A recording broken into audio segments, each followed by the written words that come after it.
Hi, I'm Don Carr, and today I'm going to show you how to use a capo.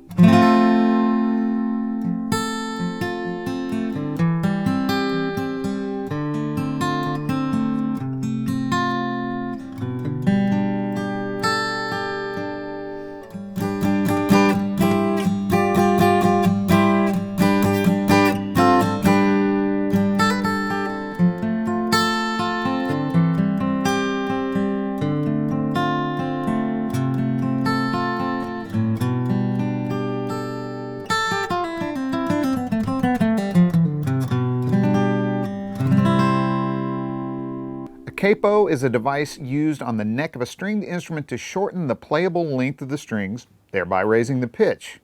Capos are common for a lot of stringed instruments with frets like mandolins, mandolas, ukuleles, banjos, and bouzouki, and of course, electric and acoustic guitar. Capos come in a lot of different designs and shapes to fit various neck sizes and fretboard radiuses? Radii? Anyway, the basic idea is a bar with a rubber covering that clamps to the neck and holds down the strings. The capo I'm using is a cradle style by Page. I like it because it tightens and loosens quickly so it's easy to move. It stores behind the nut when you're not using it, so it's always handy. And most importantly, it applies even pressure across the strings so tuning stays consistent whether it's on or off or in any fret. Okay, why would someone even want to do this, you might ask? Well, there are a few reasons. One of the most common is instant transposition. So say you're playing a song in the key of G and someone says, let's do this in A flat. Now since A flat is 1/2 step higher than G, which is the equivalent of 1 fret, you can put your capo at the 1st fret and use the same chord shapes you were using in G, like this.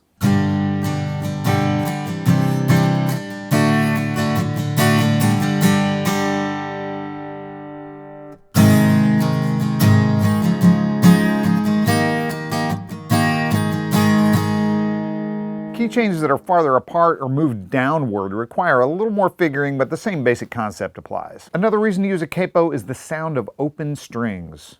So open strings have a different sonic quality than fretted notes, plus open strings can ring through various chord changes, arpeggios, and even single note runs. Capos allow you to have that sound in any key. Let me show you by playing something in the key of E flat.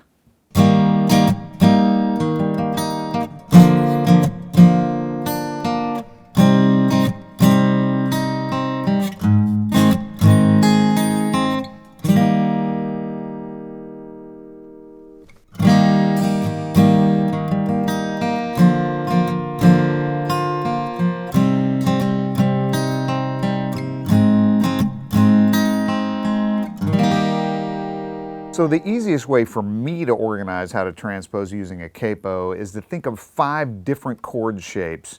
Now let me walk you through them. I'll do everything in the key of C. So here's a C in open position.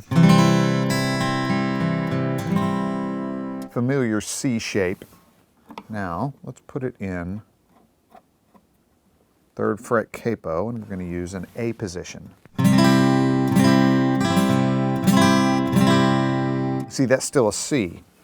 Now we're going to put it capo in the 5th fret. I'm going to play a G position.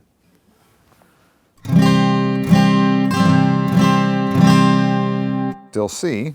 Now, okay, capo on the 8th fret. We're going to play an E position.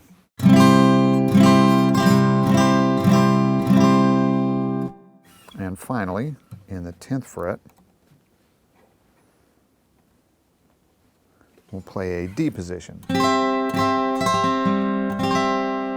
So all of those were C major chords that contained the notes C, E, and G. They were just in different places on the neck, using different fingerings and had different voicings. All of these shapes also have open strings, and the primary chords, like the 1, 4, and 5 chords in each key, have open strings. Now this is the essence of the cage system, and it works well for capoing. Here's a chart showing how to get from any of the 5 caged chord shapes to any of the 12 keys in standard tuning.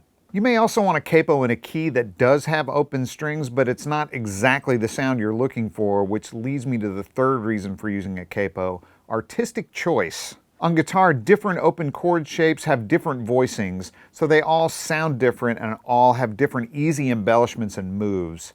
So one of the best examples I can think of is James Taylor's Fire and Rain. Now it's in the key of C, which is a fine key for open chords, but on the recording, James capoed his guitar in the 3rd fret and played the chord shapes in the A position. I'll show you what I'm talking about. First I'll play the chord progression in the verse in the open position, no capo. Then I'll stay in the same key, but I'll capo in the 3rd fret.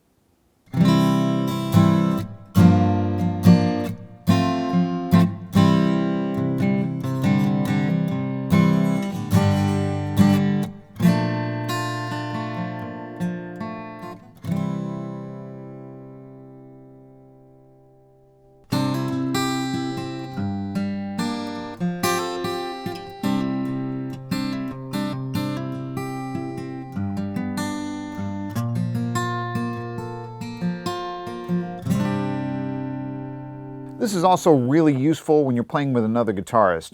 If you use a capo and play in a different spot on the neck, you've created a wider sonic spectrum and you're not exactly playing the same parts. So this is an old studio trick, especially for laying acoustic guitars in a recording. 2 or more guitars in different positions on the neck adds a lot of depth to a track. I hope this helps you get started using a capo. There are a lot of ways to use them and a lot of different capos to choose from. Definitely experiment and see what you like best. Sweetwater carries a wide variety of capos, so if you have any questions, contact your Sweetwater sales engineer or check us out at sweetwater.com. Thanks for watching. Don't forget to like, comment, and subscribe. Click here for more videos like this or start at sweetwater.com for all your music instrument and pro audio needs.